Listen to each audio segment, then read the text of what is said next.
What is something you deeply regret doing as a child that still affects you to this day? In middle school, I jumped from the top of a slide and landed flat on the bottom, hurting my back. Pretty sure I've never recovered. When I was 13 or 14, I saw one of my lifelong friends walking down the street, blank stare with her makeup running. I was on my bicycle racing to get home before my 8 p.m. curfew, so I didn't stop to talk to her.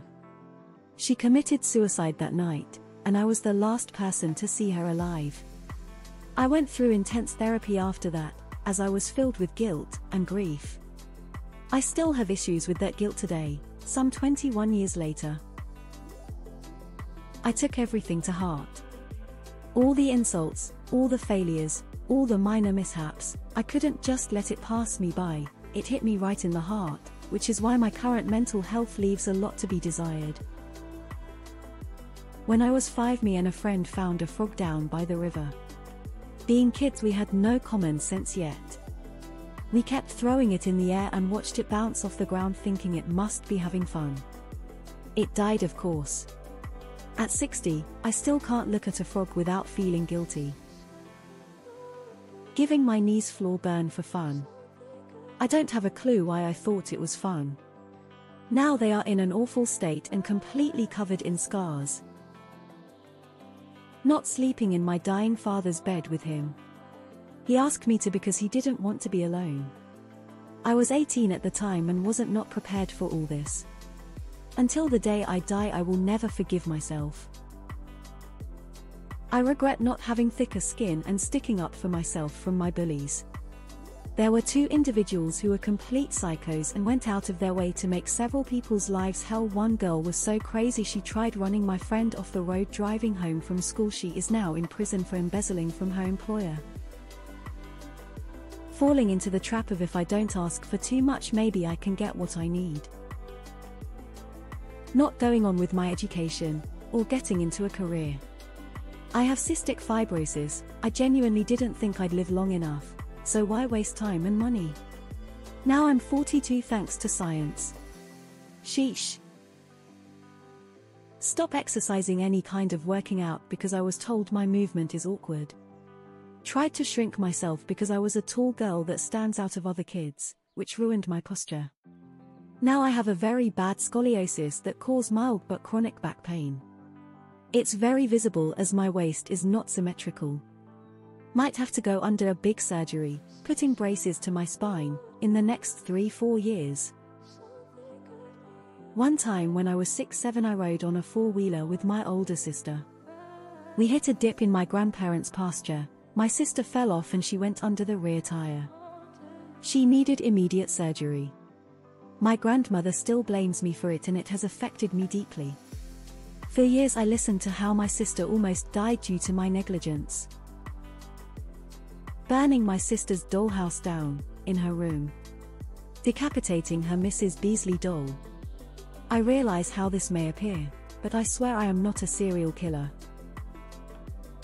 When I was 4 years old, the husband of my aunt died. Very soon after his death, the whole family was gathered around in the living room, me sitting across her. I wanted to make her feel better and said, "Don't worry, you will find a new Matty you will love." The hurt and surprised face of her haunts me even today. I understood I did something wrong, but not really what at that moment. We are on good terms and she is living a good life now. She very likely forgot what I told her that day. I'm probably the only one remembering that conversation. Spending time of sights like Live Leak and Rotten while in elementary school. Sitting at home all day during high school. Not studying while in school and struggling with building discipline today. Not applying myself more in my studying in high school. When I was 12, my mom got drunk one night and told me to drink with her. She was pretty aggressive about it and I was too intimidated to say no, since I had a habit of agreeing to almost anything. I started drinking and she'd regularly supply me with alcohol so she could have a drinking partner. I struggled with alcoholism for over 15 years. I've been sober for over 4 now, but all of my teen years and most of my 20s were absolutely lost. Wish I had been more brave and not taken that first drink. My senior year of high school, there was a classmate that sat by himself at lunch. I often thought about going to sit with him and never did. My heart still hurts from never doing it, and that was 20 years ago. I can't find him on social media or anything. I truly hope he is out there living his absolute best life. Being so mean to my younger sister in our childhood. I often wonder how much I contributed to her current mental health struggles. It eats me alive some days. Not going to the vet with my dad when he had to put my dog down. She had heartworm in the time before treatments. I was 10 or 11, and instead of going to be with her in her last moments, I cried in bed. I feel so bad for it even decades later. I've been sure to be with every pet in their last moments since. Being so deeply impacted by what others thought of me. I allowed what others thought of me to cloud who I actually am. Allowed others to tell me I wasn't enough, I wasn't thin or pretty enough. Giving up on my hobbies because my family told me it wasn't a viable career choice. And that artists only became famous after they died. I used to love art. Now, I can't even sit down and doodle without that phrase sitting in the back of my head. Cross country. Goofed off with friends during warm-ups. Ankle and calf got caught while I was in a dead sprint, loud snapping noise as my knee went. Healed okay-ish, was able to get back to running a year or two afterwards, but it's deteriorated over the years. Early 20s now, and I have to use a cane to get around. Can't go running anymore, can't go hiking anymore. Stairs take a lot of effort, too many flights, and I struggle to walk even with the cane. Some nights I have a hard time falling asleep because it aches so bad. Take care of your knees, y'all, you don't know what you'd be missing. Rather than being parented, I was making life decisions at 6 years old. I said no to going to a gifted school so I would not leave my friends in first grade. I have not seen or spoken to a single one of these friends in over 40 years. Using kick. I'm 52 today. I can still remember the exact day, at my 9th birthday party. It was the very first time I can ever remember overindulging on food until I felt uncomfortably full. It was a huge bowl of ice cream, with all kinds of toppings.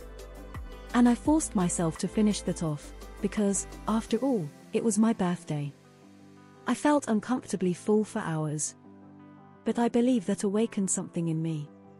And from that day forward, I have been overweight, unwilling to curb my overeating, and making myself uncomfortably full several nights a week.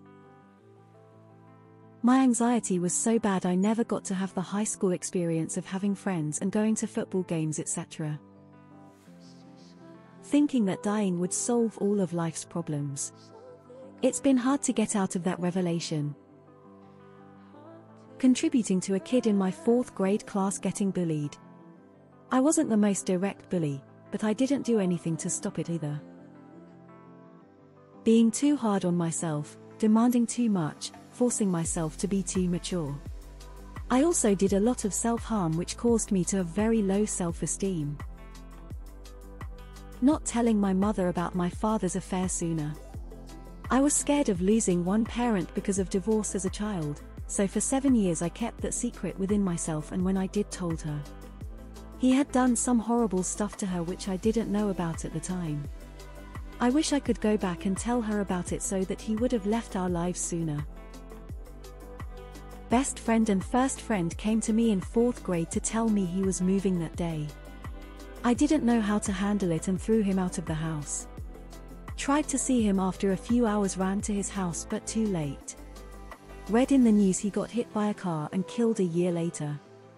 I always try to keep my wits about me and listening instead of getting physical now, even if I absolutely despise what's going on or feeling hurt. Ignoring my dad all the times he tried to teach me things like car maintenance, home repair, etc. Before I stopped speaking